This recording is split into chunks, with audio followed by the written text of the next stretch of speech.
Bismillahirrahmanirrahim. Kitab Al-Hikam nomor 110. Khairu awqatika waqtun tashhadu fihi wujudu faqatika wa turaddu fihi ila wujudi dhillatika. Sebaik-baik saat dalam masa hidupmu ialah saat-saat di mana engkau merasa dan mengakui kebutuhanmu dan kembali kepadanya adanya kerendahan dirimu. Jadi kapan? Aduh, berat ini kajian hikam. Ada saingan di belakang. Dan sadar kamera lagi dia.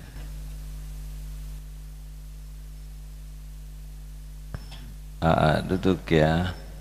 Ada cucu, alhamdulillah saya diberi amanah cucu 10.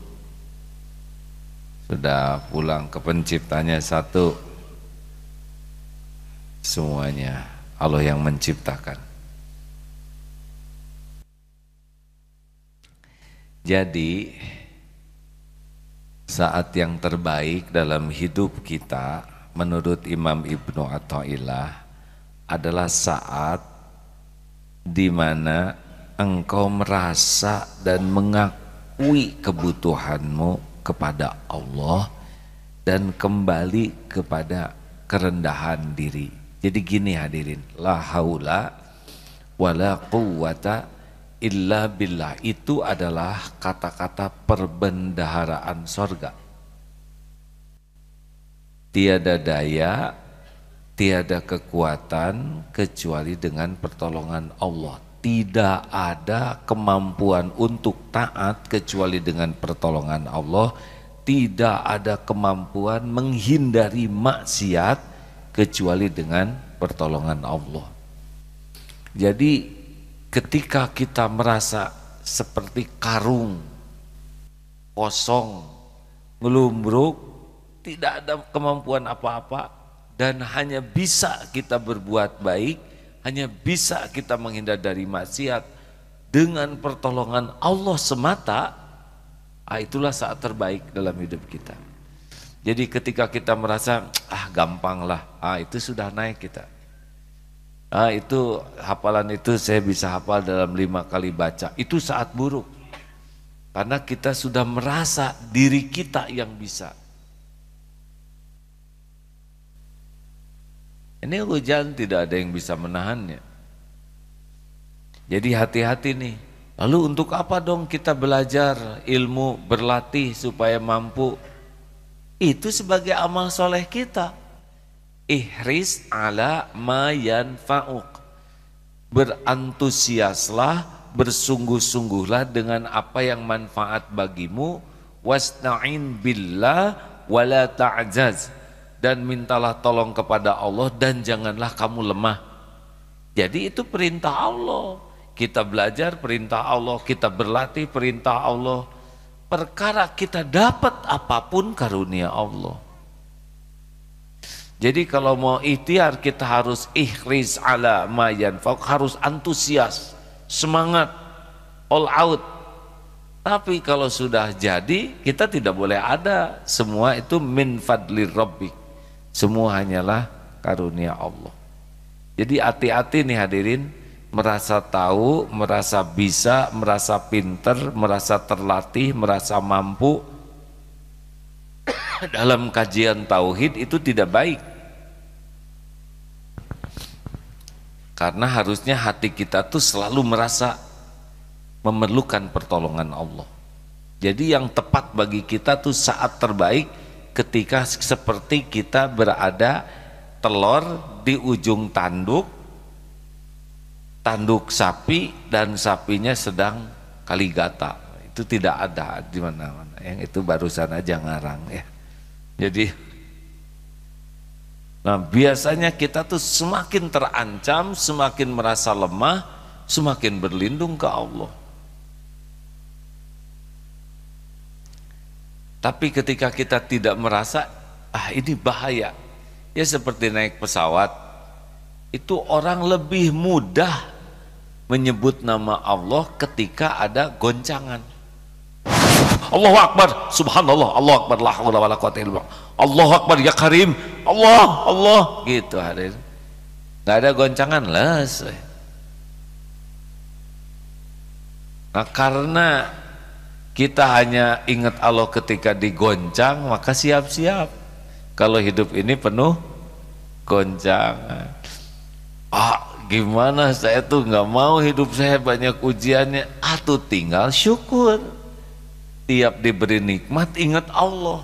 Nafas, ya Allah, alhamdulillah. Jarang yang begitu. Ingat jantung berdetak, ingat Allah. Lihat mata memandang, ingat Allah. Telinga bisa mendengar, ingat Allah. Lihat makanan, ingat Allah. Kalau ingat terus kepada Allah setiap dapat nikmat, insya Allah nikmat terus yang datang. Tapi diberi nikmat lupa ke Allah, diberi ujian baru ingat, ya siap-siap saja. Karena yang Allah suka itu kita ingat kepadanya. Jelas? Makanya kalau naik kendaraan sedang lancar itu banyak syukur ingat ke Allah. Ini nanti berangkat ke Swiss 17 jam perjalanan. Tidur paling lama 8 jam ya, udah bosen tidur juga. Pernah ke Amerika 24 jam nonton TV itu sampai enek lihatnya.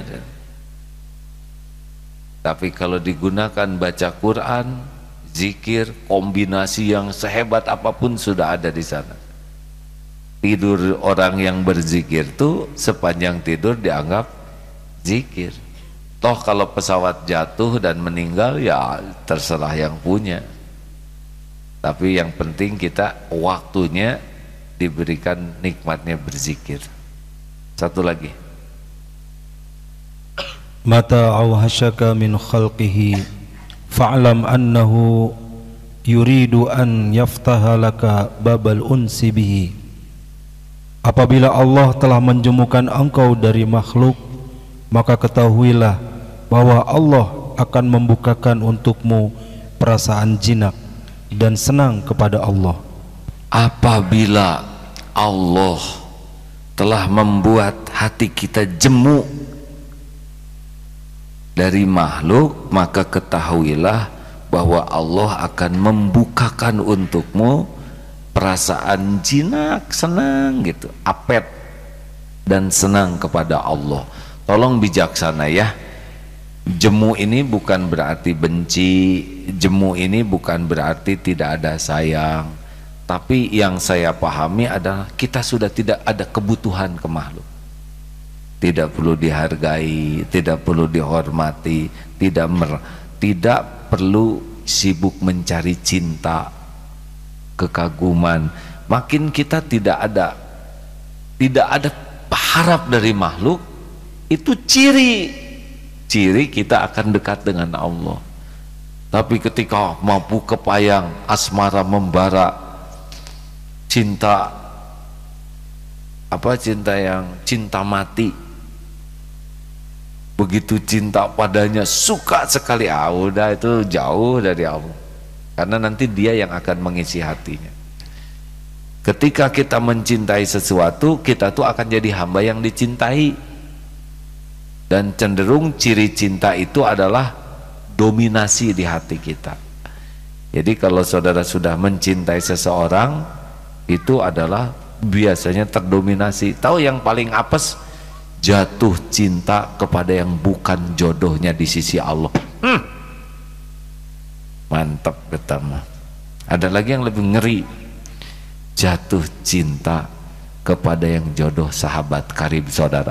Pedes eta mah hadirin atau seepisan. Makanya jangan bangga kalau jatuh cinta tuh, karena itu bisa awal penderitaan, bisa awal hijab jauh dari Allah. Makin cinta kepada seseorang, makin melekat, itu makin tidak normal kehidupan tuh. Karena akan terdominasi terus oleh yang dicintainya. Makanya kepada The Jomblo Team ya, atau WA Group Jomblo Together, sebetulnya itu perjombloan itu adalah perlindungan Allah tuh. naksir ini nggak ngebalas ya, nge-WA ke situ dibalasnya yang merah itu. Oh, itu bagus hadirin. Mau telepon yang angkat neneknya, serba gagal aja. Mau apel hujan lebat, giliran hujan berhenti ban kempes ya, pulang dari tukang tambal ban bensin habis hadirin, sampai ke sana sahur ya. Itu karunia. Pokoknya jalan tak kejadian apapun yang membuat kita jadi tidak berharap ke makhluk itu nikmat.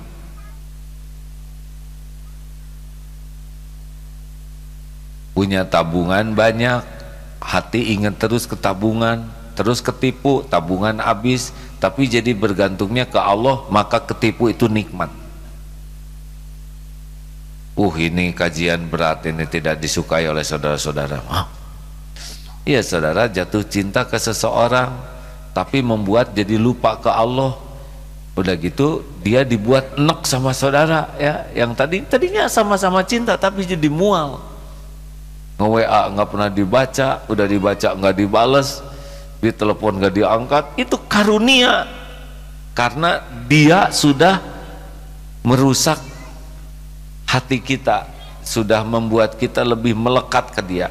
Nah kalau udah dibuat udah nggak ngarep apa-apa dari makhluk. Jemu di sini yang saya pahami udah putus harapan lah dari makhluk. Itu udah karunia tuh. Kalau kita udah nggak ngarep-ngarep dari makhluk, hanya ngarep-ngarep dari Allah, udah karunia. Termasuk bisnis. Dengar ini ya, karena bisnis itu kita lebih sering ngakalin supaya orang beli ke kita. Seharusnya kita mengakali bisnis kita supaya Allah ridho dan menggerakkan siapa yang dikehendakinya berinteraksi dengan kita. Jadi pembeli bukan raja. Kalau kita baik kepada pembeli itu karena amal yang disukai Allah. Pembeli mau jadi beli atau tidak, itu tidak terlalu penting bagi kita. Tapi kita melayani pembeli disukai Allah, itu udah enak tuh, bisnis seperti itu enak. Tapi kalau udah melihat pembeli adalah raja, itu udah bahaya. Kita akan baiknya baik palsu, ramahnya ramah palsu, nyuguhinnya juga nyuguhin palsu. Karena apa? Supaya dia beli. Giliran tidak jadi beli, kecewa. Cirinya adalah tidak ikhlas tuh kecewa. Kalau baik-baik saja, kan yang ngatur lalu lintas rezeki Allah. Kenapa kamu baik sekali sama tamu, klien, padahal dia belum tentu beli, dia kelihatannya, Allah yang menggerakkan, Allah melihat segalanya, Allah menilai segalanya. Nah berarti kita udah tidak ngarep-ngarep dari dia, tapi ngarep-ngarepnya dari Allah. Itu nikmat bisnis seperti itu. Mungkin tidak banyak uang, tapi berkah. Dan kan rezeki dari kita tidak harus datang dari klien. Tiba-tiba mertua aja nggak tega, saya tuh nggak tega lihat kamu tuh apartemen, tolong lunasin cicilannya, gitu. Alhamdulillah hujan. Nih ya, rencana mah tinggal rencana, kejadian tinggal kejadian. Saya rencana pagi ke Eko Pesantren, ketiduran, rencana ceramah ya. Masih kena jet lag. Selesainya rencana sesudah ceramah mau ke Eko Pesantren, banyak urusan. Rencananya pada asar ke Eko Pesantren hujan. Ya nggak apa-apa, sesuka Allah saja, yang penting-penting mah jadi amal. Nah begitulah hadirin sekalian. Jadi ini penting lihat atasan, jangan nyandar sama atasan. Termasuk di rumah tangga ya. Jadi salah satu ciri kita akan dekat dengan Allah kalau kita udah dibuat jemu ya. Maksudnya sudah kayak ngobrol gitu. Kenapa ada orang yang semangat sekali ngobrol? Karena dalam ngobrol itu lebih memerlukan pengakuan dari orang yang diajak ngobrol. Misalkan kita ngobrol dengan teman, kenapa kok ada orang yang semangat cerita? Apalagi kalau udah cerita diri, nah itu kecenderungannya kita tuh ingin diakui oleh dia.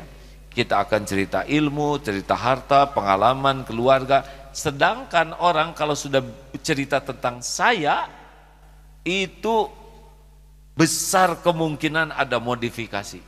Akan ada dilebih-lebihkan, didramatisir, ditambah-tambah, supaya kelihatan lebih keren, lebih hebat, lebih ada di kedudukan. Kenapa kita sampai begitu?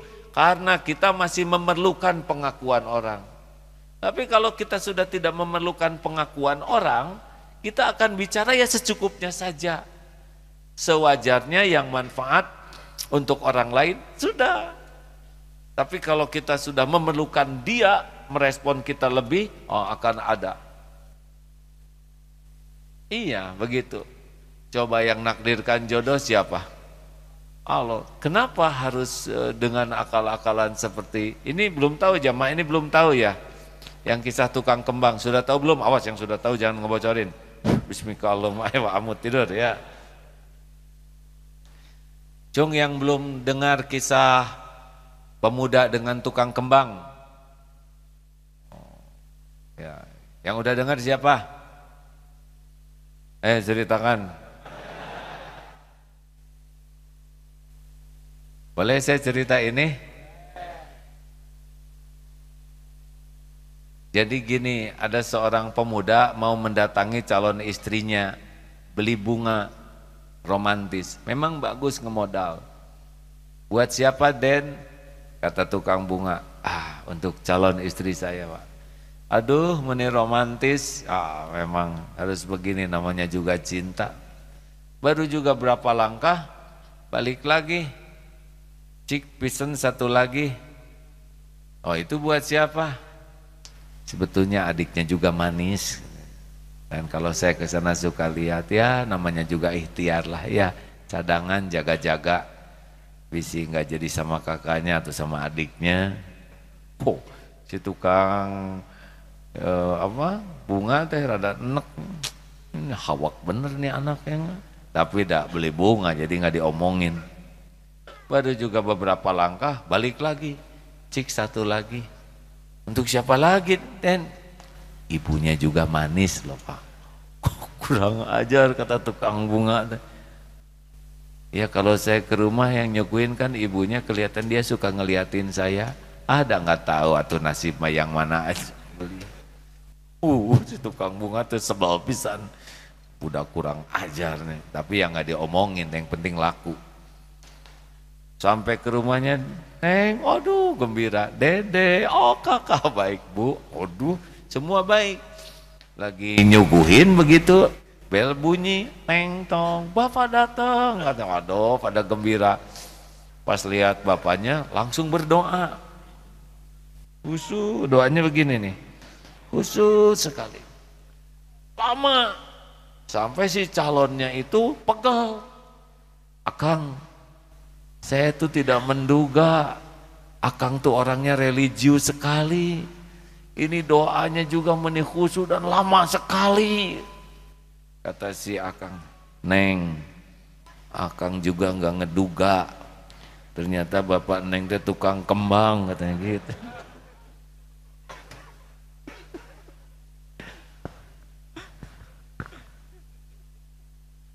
Ngerti nggak? Ini memang tingkat tinggi guraunya ya. Apalagi kalau lagi lapar mungkin kurang darah untuk ke otaknya mencerna. Makanya naon tukang kembang gitu. Ini memang perlu intelektual yang agak tinggi. Nggak apa-apa, nggak ketawa juga hadirin, nggak wajib. Ngerti nggak? Kira-kira sampai kapan itu dia akan berdoa hadirin? Sampai si bapaknya tidur. Tidak perlu akal-akalan. Dah yang nakdirkan jodoh mah Allah. Kalau mau baik, baik saja.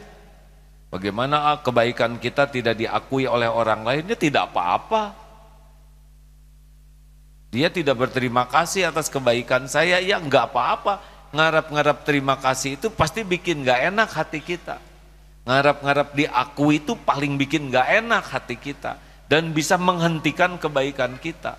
Nah, orang-orang yang sudah jemu, nggak ngarep apa-apa dari respon, baik we terus. dia akan mengalir terus deras kebaikannya. Walaupun yang dilakukan kebaikan baginya tidak merespon dengan cara yang baik. Begitu maksudnya, jelas hadirin? Jadi kalau kita banyak gelisah, banyak sakit hati, banyak itu rada susah deket dengan Allahnya karena kitanya sibuk dengan makhluk, ngarep-ngarep kedudukan di sisi makhluk. Tapi kalau kita udah mulai nggak ngarep-ngarep, kita berbuat, kita lakukan yang terbaik, kita ngobrol, kita sedekah, tapi kita berbuat baik ke istri, ke suami, ke anak, ke orang tua, ke umat, tapi udah tidak ada asiknya respon dari mereka tuh. Begitulah, kurang lebih itu yang dapat saya pahami. Nah, kalau ini penjelasannya, apabila engkau telah merasa jemu kepada makhluk karena merasa bahwa mereka tidak bermanfaat bagimu dan ada kalanya membawa mudarat bagimu, masa demikian kau akan jinak dan senang kepada Allah. Sebetulnya ya hadirin, ketemu orang, ngobrol dan sebagainya tuh bukan sesuatu yang dinikmati bagi orang yang senang dengan Allah tuh. Kalaupun harus ketemu orang dan ngobrol, itu betul-betul dia jaga diri sekali karena ini peluang tergelincirnya besar. Interaksi dengan orang itu kita suka ingin sesuatu dari dia. Minimal kita tidak mau terganggu privasi kita. Bukan tidak boleh kumpul dengan orang, harus kadang-kadang ya. Tapi dia tidak enjoy lah, tidak menikmati ngobrol lama-lama, ngaler ngidul segala diceritain, tidak suka karena itu membuat sering lupa kepada Allah dan sering berpeluang dosa. Jadi kalau ngobrol ini kan suka pada ngobrol ya, di sini coba rasa-rasakan ke diri sendiri, ada riaknya enggak, pamer, ada ditambah-tambah tidak, ada dilebih-lebihkan tidak, periksa aja, periksa kalau sudah ngobrol. Kalau sudah ngobrol kan oleh guru disuruh gitu, evaluasi. Belum merasa ngobrol itu bersih, belum, ada saja. Alhamdulillahirabbil alamin. Yahdikumullah. Kecepatannya 250 km per jam tuh bersinar. Makanya cuman sebentar. Karena kalau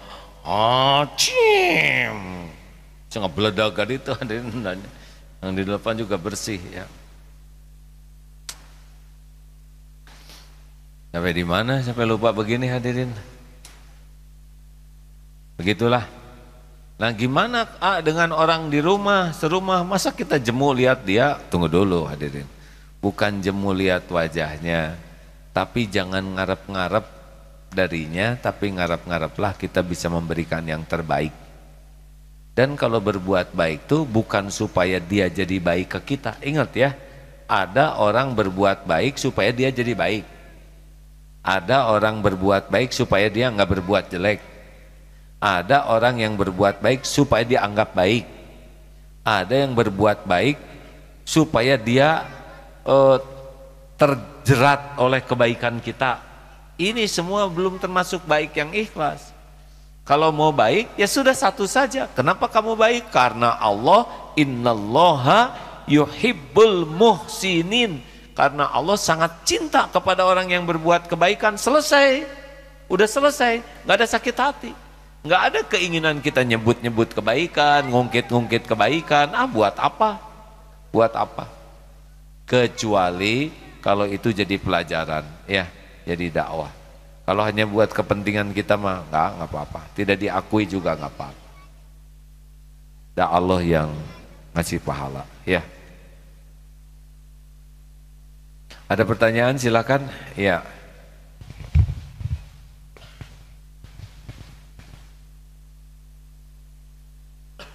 Langsung.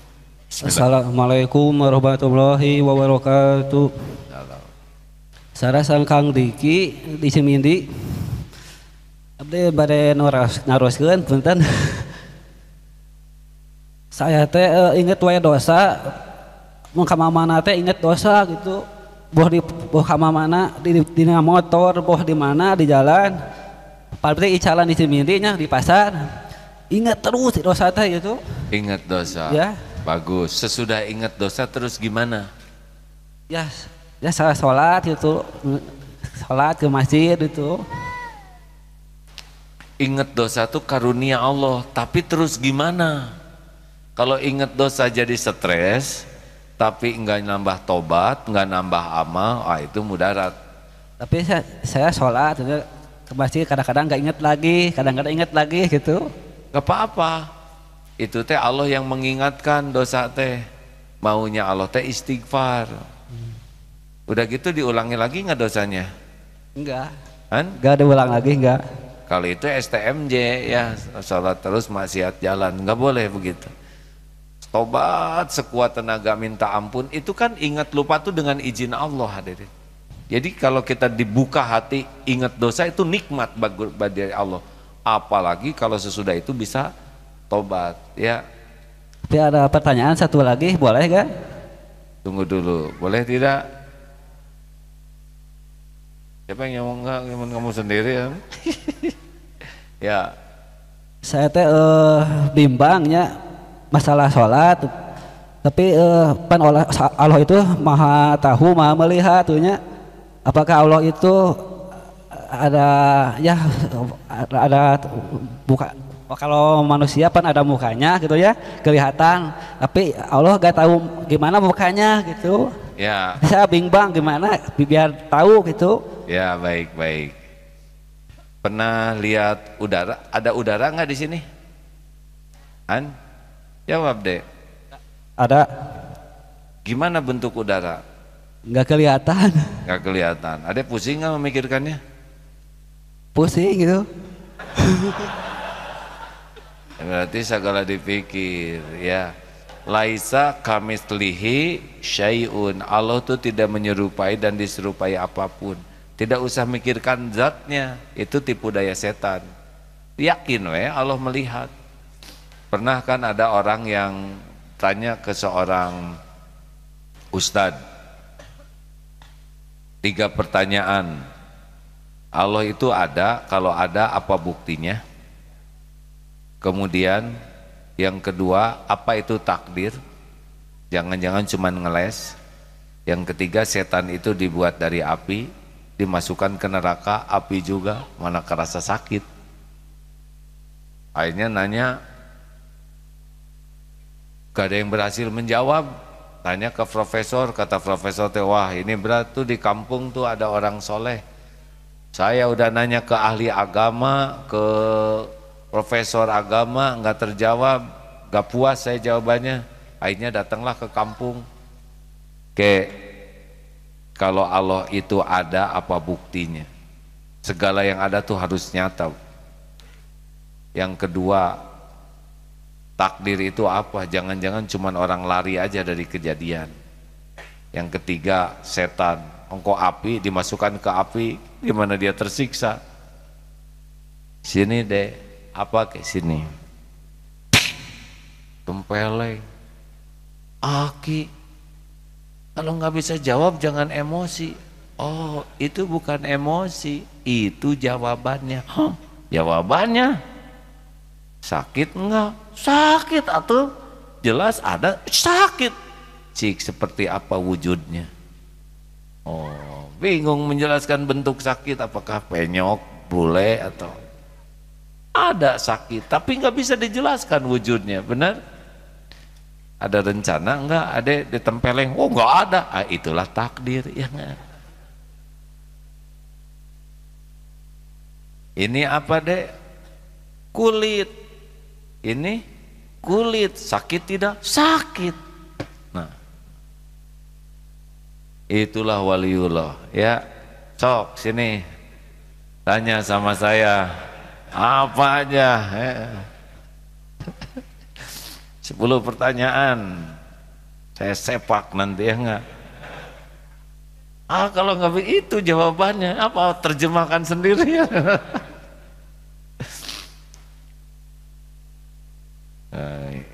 Ambil ketawa sambil mikir ya. Baik, pertanyaan selanjutnya ada.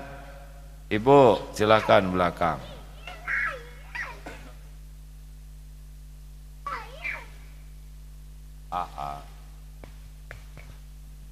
Assalamualaikum warahmatullahi wabarakatuh. Waalaikumsalam warahmatullahi. Yang saya tanyakan A, tetapi A.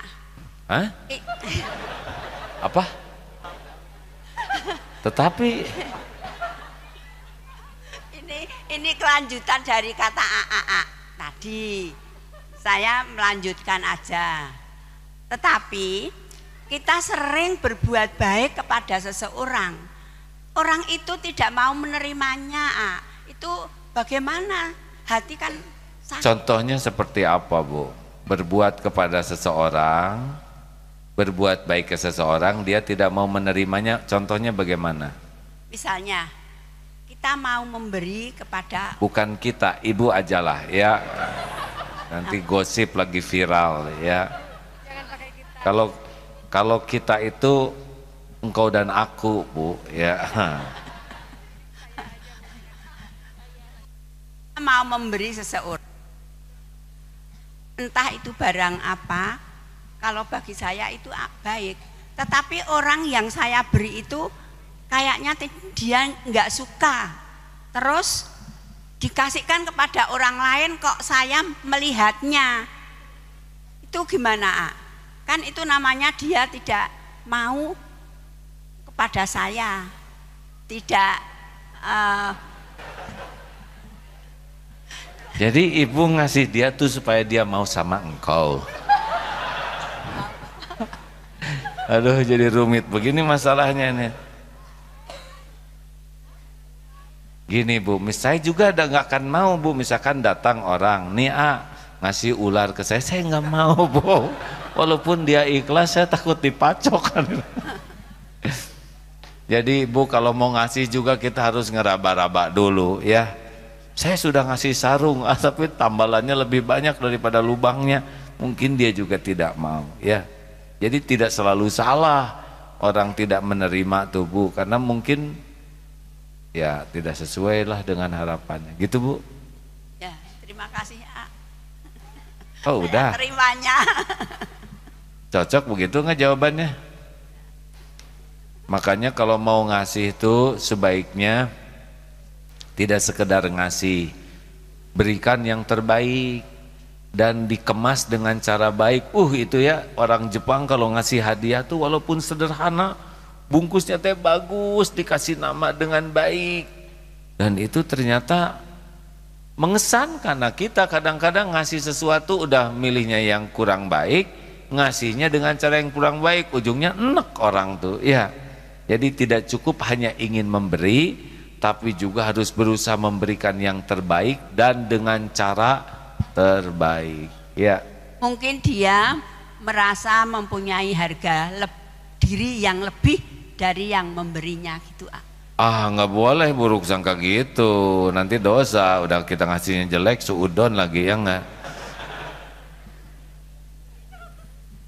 nggak boleh menilai orang ya, nanti jadi dosa. Sudah aja, mending saya yang kurang ikhlas, saya kurang maksimal. Lebih baik kita mengevaluasi diri daripada mengevaluasi orang lain ya. Begitu, Bu? Ya, terima kasih. Saya mau nanya sama Ibu. Ya. Bu, Ya. kalau ada tukang ulekan, tahu ulekan? Tukang apa? Ulekan. Coet, jublek rajanya tuh, jublek tuh yang 2. Ibu perlu 1, dia jualnya 2, belinya 1 atau 2? Kasihan kepada orang itu, saya beli dua-duanya. Wah, Ibu baik, udah Ibu lulus Bu. Kalau dibeli 1 tidak stabil, Bu, ya nggak? Di gini ngejengkang, gini tegesung. Ibu beli 2. Ya. Lalu Ibu perlu 1, yang 1 kemanain? Nanti kalau ada tetangga yang menikah, jadikan kado. Itu kado yang paling berkesan ya nggak? Jarang tuh hadirin kado jublek ya nggak? Nanti kalau anak saya nikah nggak usah ya. Ya khawatir diamalkan 100 jublek kan bisa jadi grosir. Itu, A. Ya. Apa? Hujanan? Aduh. Sudah. Terima kasih. Ya Mak, sebelahnya tuh kelihatannya. Mumpung hujan. Wisuda jam berapa wisuda? Ada jadi wisuda nggak atau diundur aja? Sudah ini wisuda MPM ya. Silakan. Bismillahirrahmanirrahim. Assalamualaikum warahmatullahi wabarakatuh. Waalaikumsalam warahmatullahi wabarakatuh. AA ini berkaitan dengan tadi yang AA bahas terkait kalau kita ketemu orang terus banyak ngobrol. Nah, gimana sikap kita seharusnya kalau ketemu dengan lawan bicara dan kita udah nggak nyaman dengan apa yang dibicarakan. Misalnya pembicaraannya mungkin banyak sia-sia atau cenderung mudorot gitu. Saya pernah dengar kalau ada riwayat Rasulullah. Jadi kalau misalnya orang-orang bicara dengan Rasulullah itu selalu orang itu merasa bahwa dia adalah orang yang paling dicintai Rasulullah karena Rasulullah tuh sangat menyimak orang yang bicara dengan beliau. Nah, gimana kalau misalnya nanti kita udah merasa nggak nyaman terus kitanya cuek, itu kan artinya nggak sunnah. Tapi sedangkan pembicaraan itu udah sia-sia gitu, Jadi kita harus kayak gimana gitu ngadapinnya. Tuh berhenti sendiri, saya menyimak barusan. Begini, orang yang berada di depan Rasulullah SAW juga dengan kewibawaan, kemuliaan beliau tidak mau orang cerita yang tidak manfaat. Walaupun ada yang bergurau, yang lucu, tapi semuanya memahami pentingnya waktu Rasulullah ya, dan sangat pentingnya berjumpa dengan Rasul sehingga tidak mengatakan yang sia-sia. Nah, kalau toh kita berkumpul dengan orang yang sia-sia, itu berarti kita harus menolong dia, menghentikan kemaksiatan omongannya, ya. Halo? Kan kita tuh harus menolong orang yang dizolimi dan orang yang berbuat zolim. Nah, orang yang berbohong atau berkata berlebihan itu kan dia berbuat zolim sebetulnya, minimal zolim ke dirinya sendiri. Nah, kita harus tolong, hentikan dengan tangan, kalau tidak hentikan dengan lisan, kalau masih belum sanggup juga minimal hati kita. Nah, gimana nih saya nggak berani, orangnya sudah tua. Bisa bilang aja gini, aduh punten mau ke toilet gitu. Atau kalau nggak ada ke toilet, punten mau ke belakang. Belakang kan luas ya kan, ada lapangan sepak bola, ada restoran ya. Jadi boleh tuh kita menghindar dari dia supaya tidak bertambah dosanya. Terakhir, kaum ibu dulu supaya genap 3. Mending ngumpul eta bertiga sebelahan. Tapi beda-beda. Iya, sok atuh. Bismillahirrahmanirrahim. Assalamualaikum warahmatullahi wabarakatuh. Kaitan dengan pengharapan kepada Allah, sebagai contohnya saja, saya punya seorang putri gitu, kalau berdoa itu minta jodoh untuk anak saya itu yang tahfidz Quran. Tapi kalau misalkan ada yang datang itu nggak ada yang satupun yang tahfidz Quran gitu. Yang apakah sudah hafiz gitu, Bu? Ya, apa putri ibunya hafizoh nggak? Insya Allah. Udah. SSG Junisina. Oh, ini banyak ya.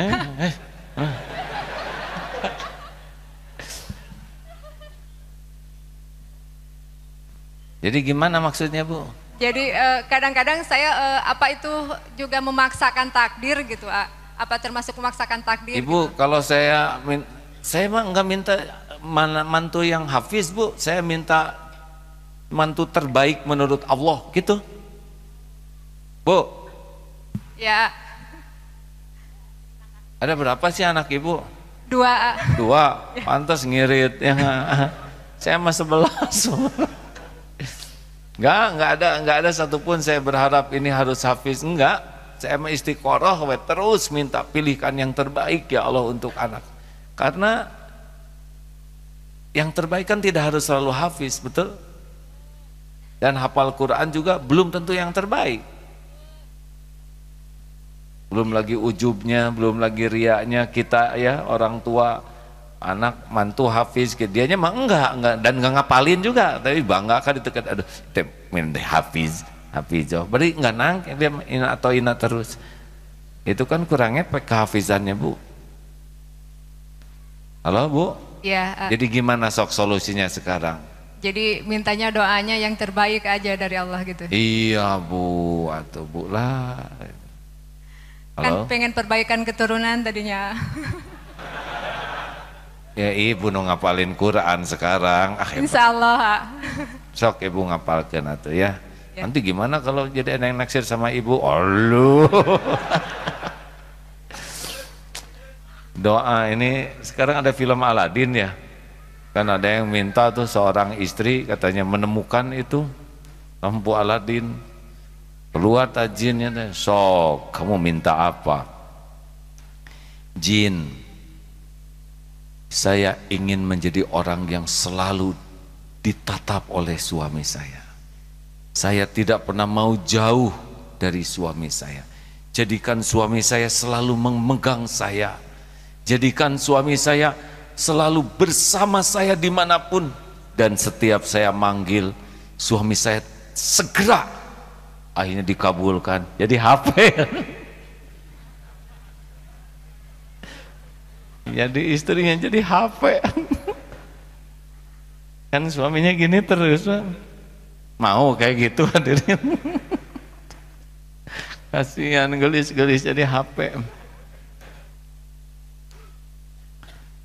Kemana wae ya sudah ini. Lagi dua lagi silakan yang mau nanya.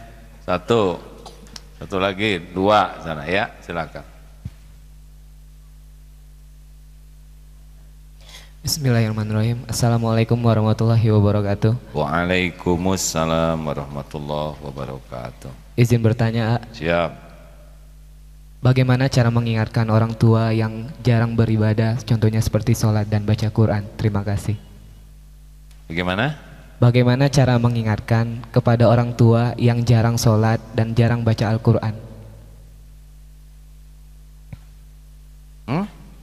Udah gitu aja. Apa? Bagaimana cara mengingatkan sebagai seorang anak kepada orang tua untuk beribadah kepada Allah, contohnya seperti sholat dan baca Al-Quran? Sholat dan baca Quran. Pertama harus yakin bahwa yang ngebulak-balik hati adalah Allah, bukan kita ya.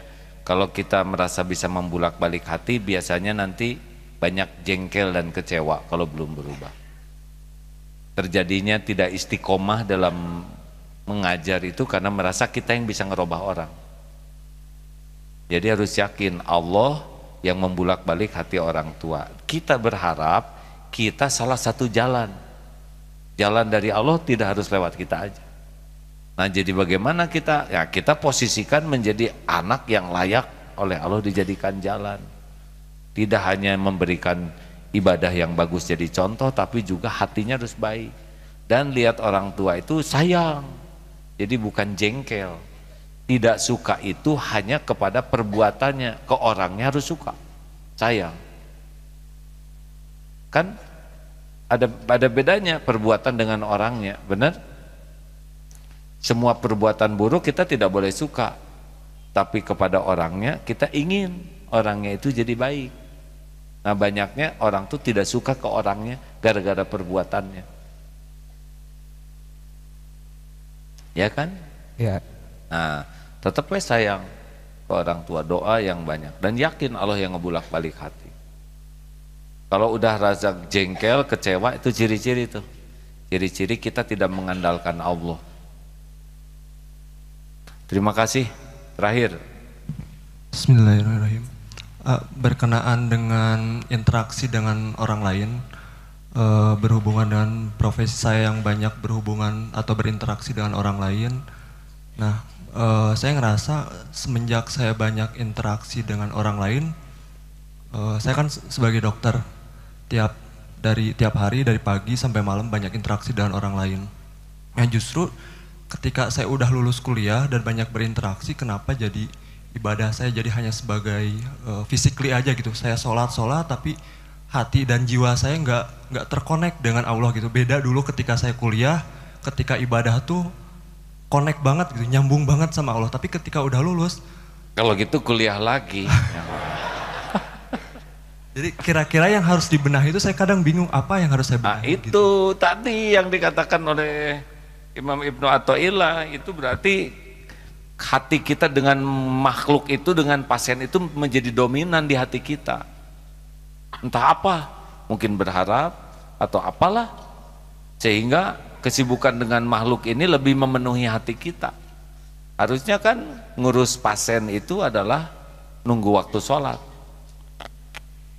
Bekerja itu menunggu waktu sholat, kecuali pasien darurat lah ya. Tapi kalau sudah sholatnya terabaikan oleh pasien, berarti dia lebih penting daripada Allah. Ya, ada kalanya pasien yang darurat, tapi kan tidak selamanya darurat, benar?